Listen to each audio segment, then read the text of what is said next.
Hello, everyone. If you like what I'm doing here, please consider subscribing, liking, and commenting.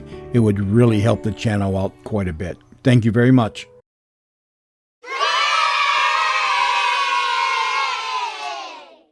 And now, Mystery Theater.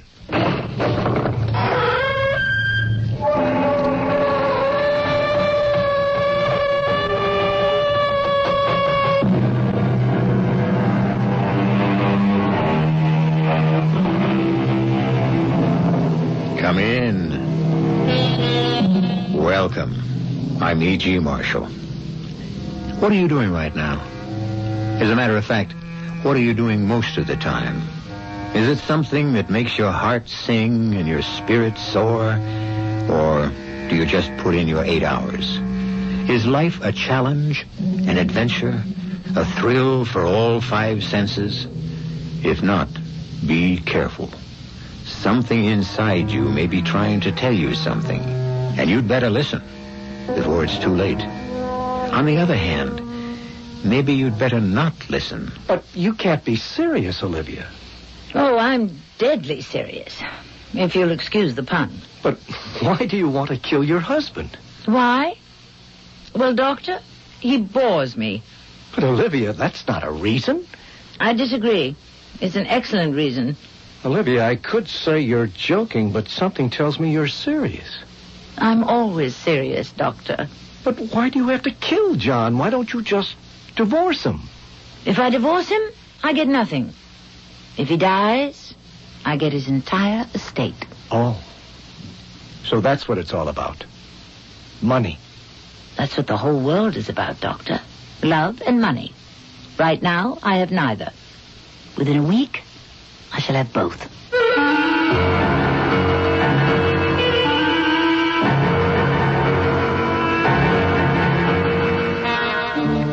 Our mystery drama, Sleepwalker, was written especially for the Mystery Theater by Sam Dan and stars Tammy Grimes.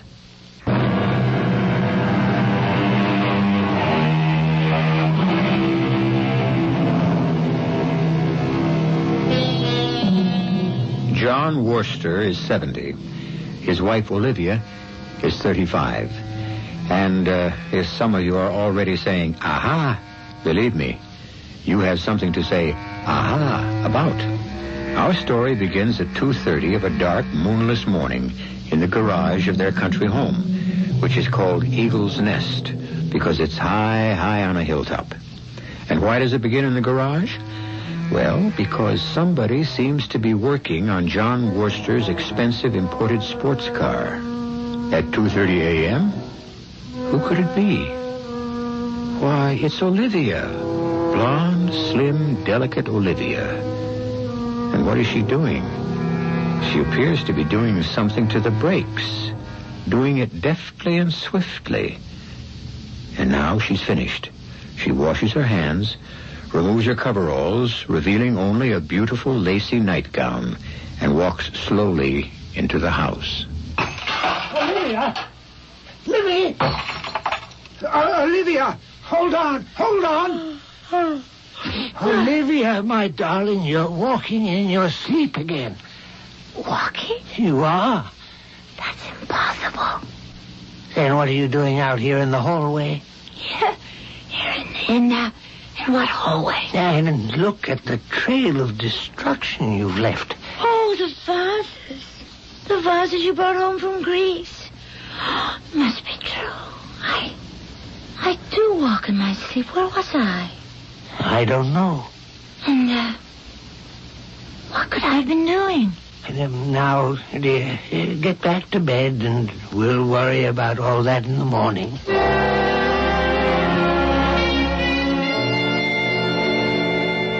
Good morning, dear. Good morning. May I pour you some coffee? Thank you. Did you get through the night without further ambulatory activity? I wouldn't know. Now, are you convinced that you walk in your sleep? Yes. I suppose I am. Did you know there's an opera about sleepwalking? It's called La Sonnambula by Giacomo Bellini. I never would have suspected. Bellini. He was a contemporary of Rossini. Rossini, Bellini, Donizetti. They were great rivals. Why should I walk in my sleep? Poor Bellini died very young, 34, I think. But La Sonnambula was produced in New York 50 years later. Oh, who cares about all that? Honestly, darling, sometimes... Sometimes what? Oh, sometimes... Can't you just let things go? I don't have to have the history of every little... Darling, please. I thought you'd be interested. Oh, I'm very much worried. I'm concerned. Why do I sleepwalk? That's what you're going to ask Dr. Schwartz. I don't think this is anything to see a doctor about. I spoke with him just a few minutes ago. You're to drop over there right away. Oh, but I can't. Why not? Because you need the car. You have a golf date. I canceled it. But you were looking forward to playing. It would be better for all concerned if I stayed home and started another chapter on my book. Now, I want you to see the doctor. Please, dear. It could be quite serious. All right. But what can he give me for my sleepwalking?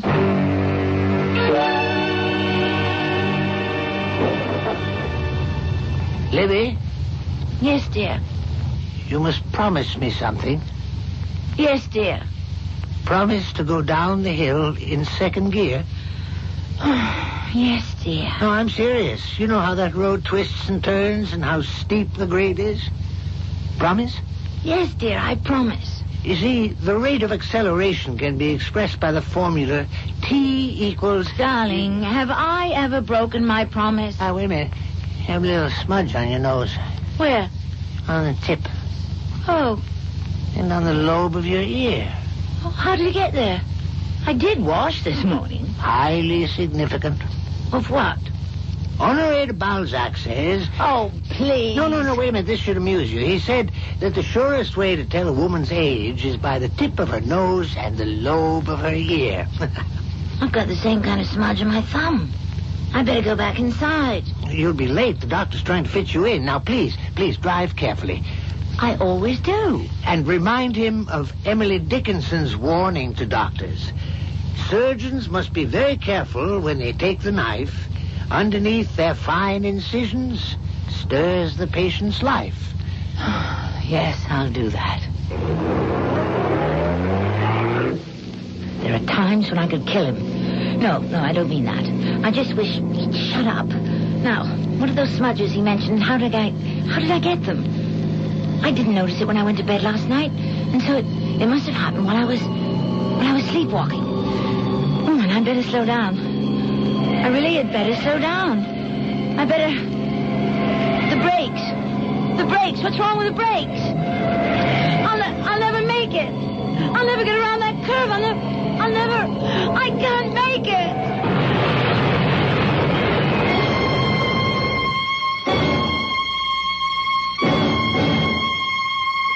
Darling, you all right? Yes, I'm fine. I've been kept here, they said, for observation. Then something's wrong. Well, yes, in reverse. Oh, what? The car was totaled. But me, I don't even have so much as a scratch. And Dr. Schwartz and the rest, well, it has them confused. What does? Shouldn't I have suffered some injury? Well, that's true. Statistically... Some token injury? I mean, look at it from their point of view. What did happen? The brakes, they failed. That's impossible. I stepped down on the pedal, and I didn't have any brakes. Yeah, but I told Teddy to take care of the brakes last week. We had a complete new set. The brakes were perfect. They may have been perfect, but they didn't exist when I was coming down the hill. Oh, brakes don't go bad suddenly for no apparent reason. Well, what could have happened? I don't know. I don't have the faintest idea. Teresa, did you bring me the book I asked about? Oh, yes, ma'am. And I don't mind telling you, they thought I was crazy at the library. La Sonnambula something, I couldn't even pronounce it. Thank you, Teresa. Are you coming home today? As soon as I see Dr. Schwartz. Oh, I don't know why they kept you here. Oh, listen, you know the pink lace nightgown? Well, I never said laundry was my strong point. I mean what I am, basically, as a cook. What happened to the nightgown? Well, you had a smudge, a smudge of dirt, and well, I kept rubbing at it, you know. Well, I rubbed too hard, and now... Well, you got a hole there. Well, like I say, laundry isn't what I... On the pink nightgown? What kind of dirt? Well, no, that's what I couldn't figure out. It was like grime, you know? No, I don't know. Well, it's like what Teddy gets all over himself and his clothes when he works in the garage. Oh. So, well, how could it get on your nightgown? I don't know. Well, there's only one way to figure it. You was walking in your sleep. What would I have been doing in the garage? Don't ask me. Sleepwalking, somnambulism, is definitely the sign of a psychic disturbance. An unhappy person is trying to find a way out of an intolerable situation. There's an opera called La Sonnambula. A Swiss farm girl is engaged to a farm boy. A duke visits the village. They find her in the duke's bedroom. Why was she sleepwalking in the Duke's bedroom? Why not in her fiancé's? Why was I sleepwalking in the garage? How do you know you were in the garage? I had grease on my hands, face, and my nightgown. What was in the garage? Now, really, Dr. Schwartz, what would be in the garage? The car. Nothing else. No one else. This was 2:30 in the morning. I never believed people could walk in their sleep. Well, they can. Oh, I know that now. Tell me, what else can people do in their sleep?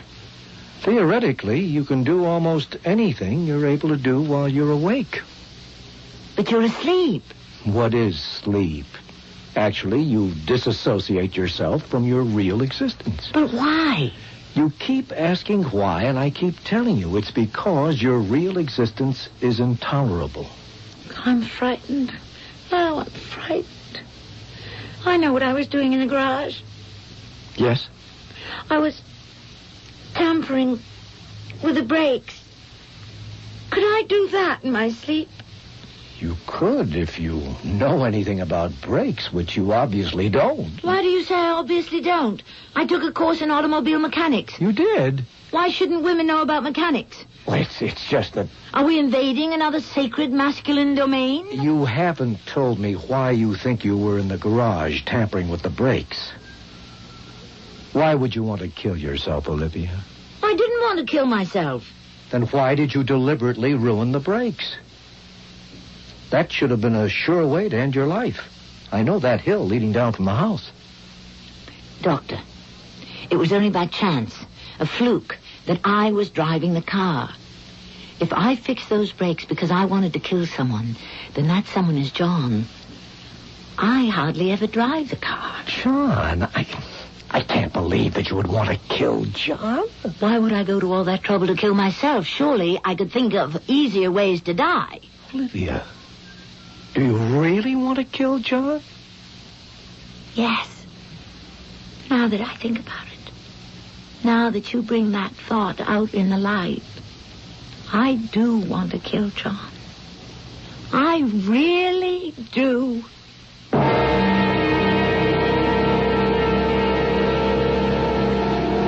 And they appeared to be such a happily married couple, too.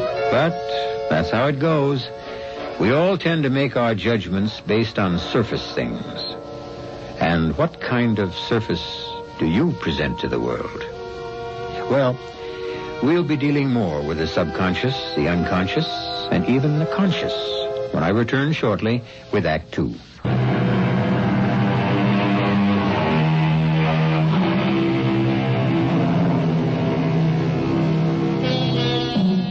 So, the reason you walk in your sleep is because you're trying to go somewhere. And that somewhere is away from here. Because here has become an impossible place. Olivia Worcester wants to leave her husband in the basic sense, which means leave him dead. In her first attempt, engineered by her subconscious, she almost killed herself. What now? But why do you want to kill John? Because I simply cannot stand him any longer. That's hardly a reason to kill him. It's the talking. The constant, everlasting, endless talking that's driving me crazy. That's why I can't stand him. But surely, Olivia, the need to communicate... Who says people have to communicate all the time? What's so glorious about communication if all you communicate is boredom and nonsense? Well, Listen, Doctor. My husband, John, is, well, how would you like to be married to a dictionary, an encyclopedia, a record book, an anthology that just goes on, day and night? If it's so bad, why don't you leave him? You mean divorce? Yes. I don't believe in divorce. I took a vow to, I know what you're going to say. Human beings are changeable animals and cannot really make lifelong pledges. Well, yes, basically. Then what happens to ethics, to morality? You're willing to commit murder and you talk about ethics and morality? What's immoral or unethical about murder? We always can find ways to justify it in the name of a higher purpose, especially when an entire nation does it. You can't compare a nation's fight for freedom, for independence. Why not? The reason I want to commit murder is for my freedom, for my independence. But you have an alternative. Divorce. I made a vow never to divorce him. I didn't make a vow not to murder him. That's a very convenient morality. You can't mean all this. You doctors. You want everything so nice and neat and orderly. And most of your patients play that game with you because they want your approval. But this is how I think and how I feel. We have to do something about it. That's right. Because if I don't kill him, then I'll keep on walking in my sleep where I have an excellent chance of killing myself. You need therapy, Livy. Let me recommend a psychiatrist. And what will he do? Make my thinking more acceptable? The word is normal. Same thing. You want me to learn to put up with John or agree to a quiet divorce? Yes. And if I go the divorce route, I'll lose out on most of John's estate. So, money's an issue here, too. Certainly. Love and money. What else is life all about? Livy, John's twice your age. He'll die long before you will. Not the way he takes care of himself. Age is age. He may die of natural causes if you give him a chance. As a physician, aren't you required to keep what I told you confidential? No. Not where it concerns criminal intent. But what is there I could say to John? Or to the police? Who would believe me? Do you believe me? Yes. I believe you. But what can I do about it?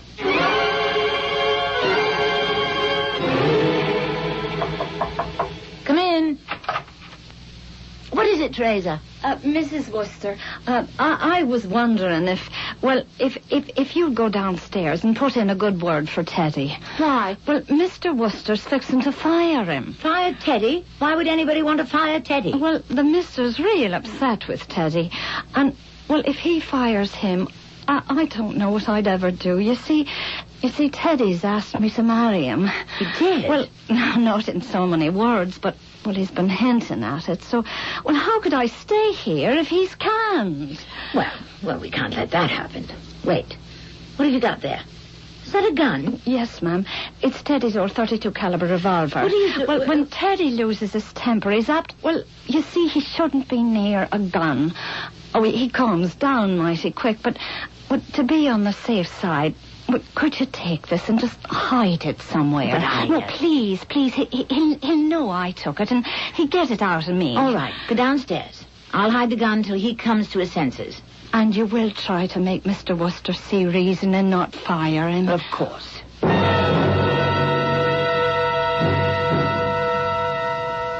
Now, how long's this been going on? How long's what been going on? How long have I been paying for gasoline that I never used?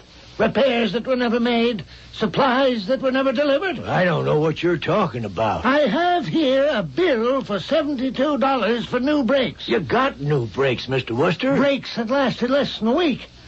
Mrs. Worcester was almost killed. How do you explain that? I can't explain it. I'm sure you have a very comfortable arrangement with all the shopkeepers in town. Now, look, I don't have to take that from anybody. John, dear, I can hear you all over... You're fired. You can't fire me. I quit. Please, listen to me, both of you. I want you off this property immediately. Now pack your things and go. You couldn't pay me $50,000 to stay here another 5 minutes. Over the years, that's probably what you've stolen. Once a jailbird. I'm coming back here with a gun, and you better be ready to apologize. John, I cannot believe... Be quiet, my dear. Hello? Who is this? Oh, Amanda, connect me with the sheriff right away. John, will you please? I will not be taken advantage of. Oh, hello, Sheriff Adams? John Worcester. No, damn it, I don't want to go fishing. All I want to tell you is if ever I should be shot to death, the killer is Teddy Kellogg. Yes, I caught him stealing. John, you did no such thing. I faced him with it. He turned nasty and he threatened me. No, it won't do you any good to come up. If he's going to do it, he can do it before you get here. Now, I just want you to know, if it happens, who the killer is. Yeah, that's right. How Teddy wouldn't kill anybody? He couldn't. Teddy would, could, and has. 30 years ago, he got into a fight over a girl. Teddy? Yeah, he killed his rival in a fit of anger. When he came out of jail, I was the only one willing to give him a job, and this is how he repays me. I caught him. He never had those brakes fixed, and it almost killed you. Well, I'm sure there must be some other explanation. Suppose you had been killed in that crash, and Teddy also kills me. You know the probability of both the husband and wife meeting a violent death during peacetime? No. In this country, the odds are now 1 in 18 million. I'm thrilled to hear it. The word kill has a fascinating etymology. Darling, I'm not interested. Kill and quell share the same root. What would you like for dinner? And oddly enough, so does qualm. Evidently, a qualm is what you're supposed to feel when you kill. I don't think I'd feel any at all. Oh, darling, you kill? Why, that's impossible.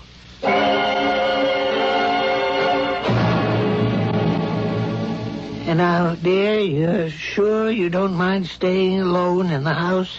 I'm sure. It's only for one night. I do have to meet my publisher in New York. I said I didn't mind. I'm sorry about Teresa. John, you'll miss your plane. I realized she had to quit after I fired Teddy, but I couldn't help that. The man is so obviously a thief. Well, all that's over now. Are you sure you'll be all right? Yes. Talking about thieves, do you know the very first time the word thief is mentioned in written history? John! Where has the time gone? I mustn't miss my plane. What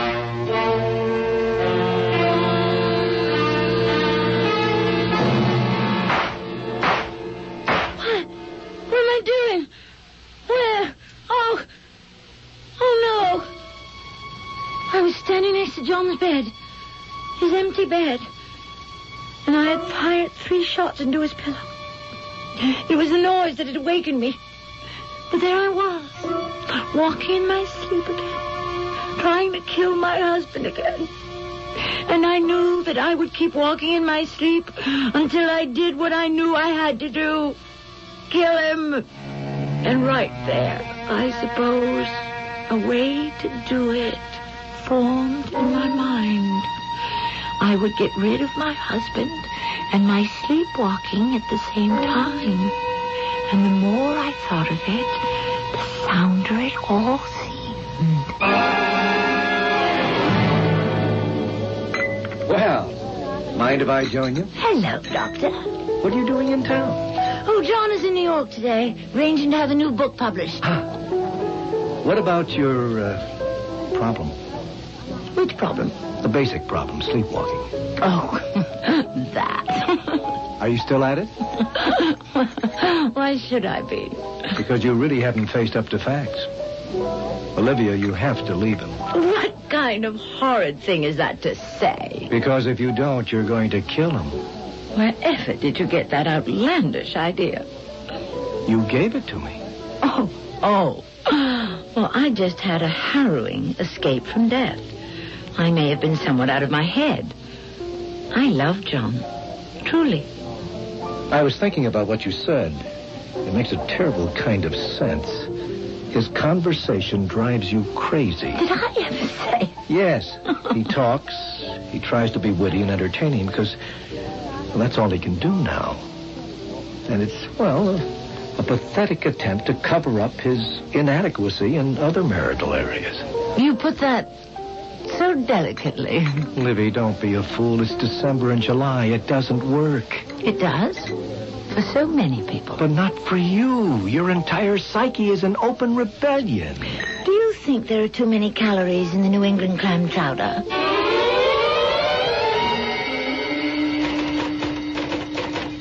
Oh, I hope I'm not disturbing you, darling. Oh, no, not at all. New book's coming along just fine. It's all about the history of marriage. That is, how marriages have influenced history. Oh, it's fascinating. Hey, do you realize that the 3 great European kings who were overthrown by revolutions were married to the same kind of woman? Really, John, Nicholas of Russia, Charles I of England, Louis XVI. John, why don't I make us a cup of tea? Oh, well, hurry back, dear. Your reactions are so important to me. Now, who was it said? Well begun is half done. Listen to me. I'm even talking like him now. But I'm beginning to do what has to be done. And the first thing is to make a telephone call. Hello? Daddy, it's Mrs. Worcester. Yes, ma'am. At your service. Daddy, it was a terrible misunderstanding between you and Mr. Worcester.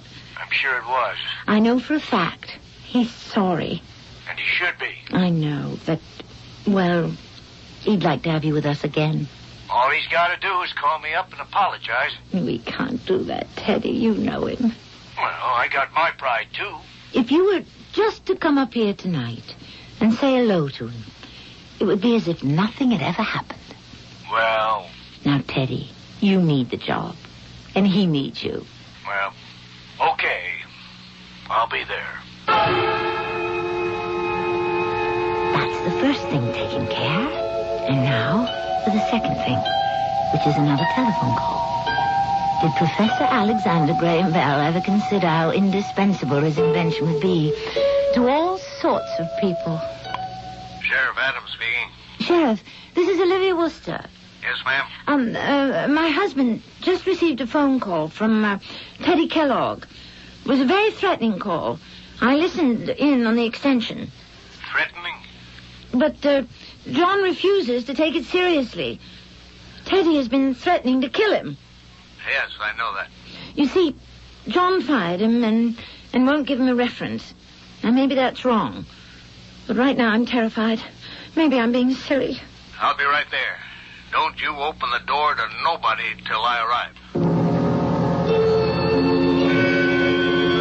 And now, of course, for the third thing, the act itself. I must get Teddy's gun from the drawer where I've kept it hidden, and I shall walk very quietly back to the study. Tiptoe quietly. I will spare him the sight and the knowledge. Ah, John, like so many heroes, you shall die with your boots on. That is, in your case, busily creative at your typewriter.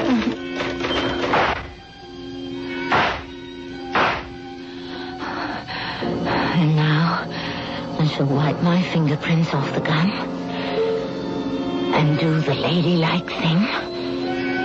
Faint at the sight of this awful blood and violence.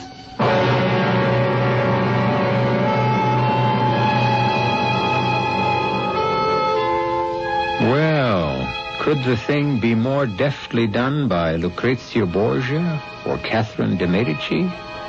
I realize we're using a great many historical allusions in our tale, but they fit the piece.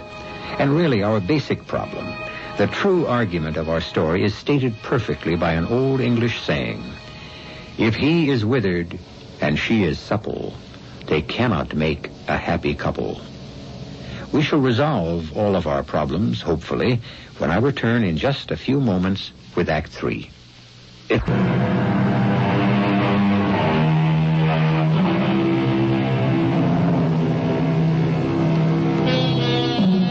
Sleepwalking, or somnambulism, is a deep psychic disturbance, an indication of a dangerous problem.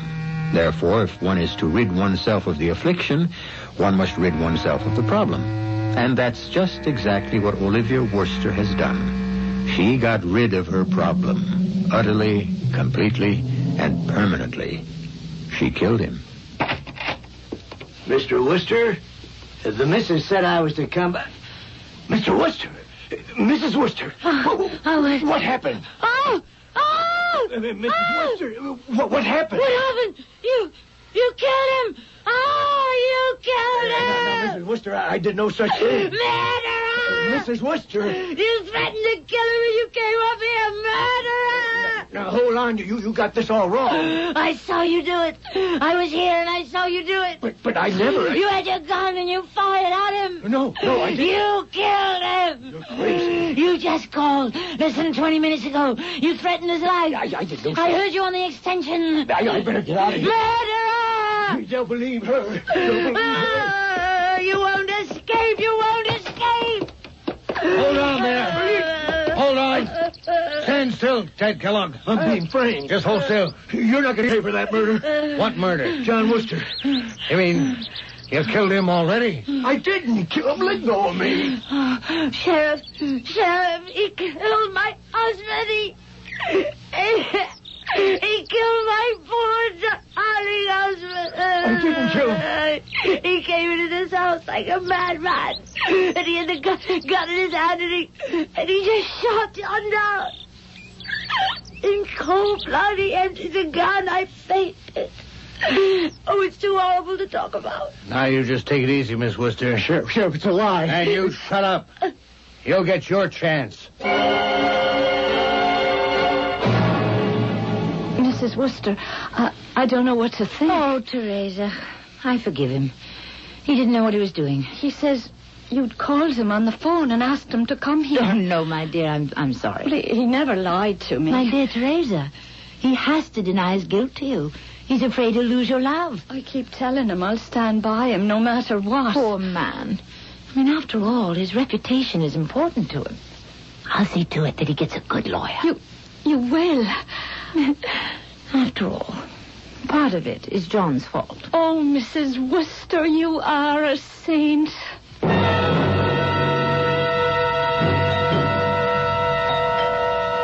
Just a minute. Oh, Hello, Olivia. Dr. Schwartz. May I come in? Thank you. I was on my way out. So, Olivia, you actually did it. Did what? Livy, you know what? Oh, please, I'm busy. You killed him. I killed John? Oh, yes. I'm afraid your information isn't adequate. Teddy killed John. No, I was right the first time. You killed John. And then you framed Teddy. Now, see here. You have no right to... Don't waste all this outraged innocence on me.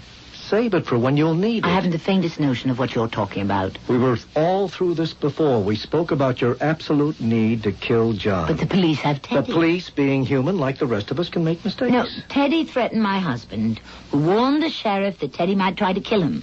My husband gave Teddy ample motive. I know all that. Furthermore, the murder weapon was Teddy's gun. Which was in your possession. Oh, no. I had returned it to Teddy. He denies that. I'm sorry. So? What happens now, Does Teddy pay through the nose for your murder? Teddy, of course, was drinking that night. He was brooding. He felt he had been ill-used. It was a crime of passion. He may get 5 or 10 years. On the other hand, you could plead temporary insanity. You're psychologically disturbed. You would get an indeterminate sentence to be served under psychiatric supervision and treatment. You could hope to be cured. You can't inherit an estate if it comes to you through an act of murder. Olivia, I'm trying to save By you. throwing me into prison? By trying to cure you. You can't prove one word of what you're saying. Olivia, you're playing for the highest stakes in the world. Your life, your sanity. My life is in no danger, and I'm perfectly sane. Olivia, you and I know better. You and I know what you felt you had to do. Perhaps. But Teddy has obligingly done it for me. It won't work. Oh, but it's working nicely. Why do you want to rock the boat, Doctor? In the long run, everyone will be happy this way. I still say it won't work, Olivia. It'll backfire. You can't get away with it. Doctor, can it be that you are the one who's psychotic? I'm sorry, Olivia. I know what I know. And I'm going to work on it full time. I'll see that justice is done. Off the record, why? Because it's the right thing to do. I couldn't forget that tone in his voice. It just terrified me. This man is out to destroy me. And then I said to myself, don't be a fool. What can he do? Soon the trial will be over, and it will all be forgotten. I decided I had nothing to worry about. That's what I decided consciously. And then, a few days later, while waiting to testify at Teddy's trial, the sheriff asked me... Say, Miss Worcester, why'd you buy a gun? A gun? Yeah. .38 caliber revolver. I mean, it's legal in this state and all that, but... But Jim Richards over at the sports shop happened to mention that you picked one up the other day. But You really don't need one. And people have more accidents with those things. Well, there it was, in the glove compartment of my car. A .38 caliber revolver, fully loaded, and a sales slip. I looked at my checkbook, and there was the stub. I had written a check to Jim Richards' sports shop. But when? When had I done this? And then I knew. I knew it was sleepwalking. Because I remembered everything Dr. Schwartz had told me. And I even knew why I bought the gun. Because I knew I had to kill. And now I'm sleepwalking again. Now, Mrs. Worcester, let us continue your testimony. You say the defendant entered the room. Yes, I was reading. My husband was typing. And Teddy, Mr. Kellogg, shouted at my husband that he was going to kill him. And what happened? What happened? He fired his revolver at John. He emptied the gun. How do you know he emptied the gun? Because he kept pulling the trigger. You could hear it go click, click, click. And the clicking was even more frightening than the shots. And then? I don't know. I fainted.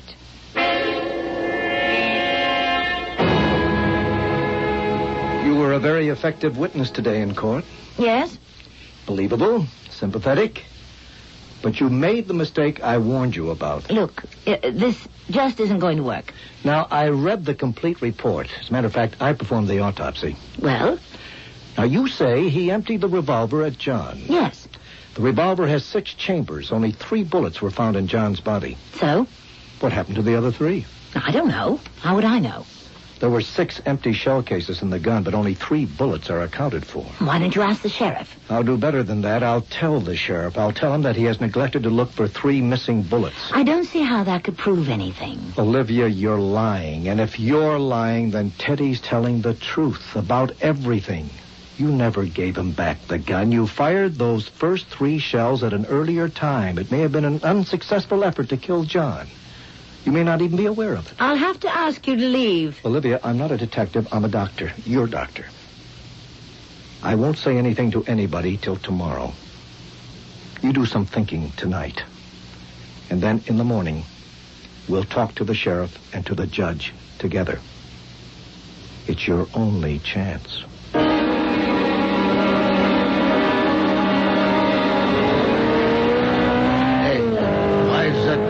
Driving at that speed. All units. A sports car looked like a Simonetti. I couldn't tell. Went by me too fast. Must be doing close to 90 or 100, heading west on Trumbull. We better bag this idiot before he kills himself and Lord knows who else. Olivia, come in. I'm glad you decided to come. Hey, Olivia, that gun. Don't. You don't know what you're doing. I know what I'm doing. Olivia, wake up. I'm up. You're sleepwalking. I'm going to kill you. Olivia. I have to kill you. You understand that, don't you? It's you and me. And once you're gone, I'll be at peace, at ease. Olivia, listen to me. It's your fault. You won't let up on me. Olivia, you'll never You're be at like peace. John was, and that's why I killed him.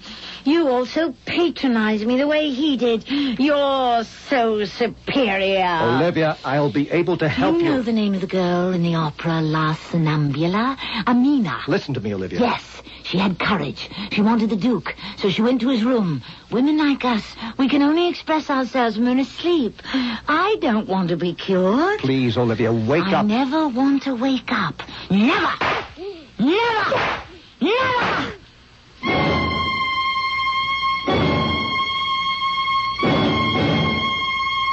I'm sorry, Mrs. Worcester. I must arrest you for the murder of Dr. Stephen Schwartz. What? I must advise you that you have the right to remain silent. Murder?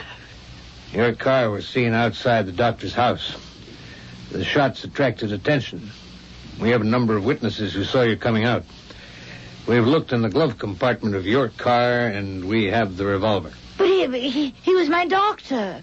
Why would I want to kill him? You'd know that better than we would. Why? Miss Worcester, you were described as wearing a robe over a nightgown. And this could have been a murder of passion. How dare you imply? I'm sorry, I'm only telling you what it looks like. And since you recently purchased the gun, that's premeditation, which could make it first degree. If people say they saw me do it, then I must have done it. You want to sign a confession? But I was walking in my sleep. It was all sleepwalking. Miss Worcester, as an old hand, let me give you some advice. Don't tell that story. But it's true. I do sleepwalk. Ask Dr. Schwartz. Yeah, well, that's the problem. Dr. Schwartz is dead. But it's true. Yeah. Well, for your sake, I can only hope a jury will believe it. And why should they believe it?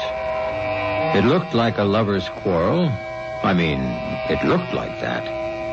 After all, she had been married to a much older man. The victim had been their doctor. And it seemed logical that he may have promised to marry her one day when she was free and had reneged on his promise, which is why she bought the gun. Now, isn't that a more believable story? I'll be back in a few moments.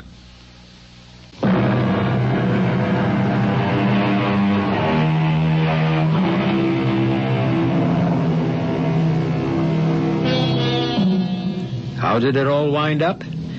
Teddy Kellogg, who was innocent, got off with a suspended sentence. He's going to marry Teresa. Olivia Worcester is being treated at an institution for the criminally insane, and she may never get out unless she discovers a way to escape in her sleep.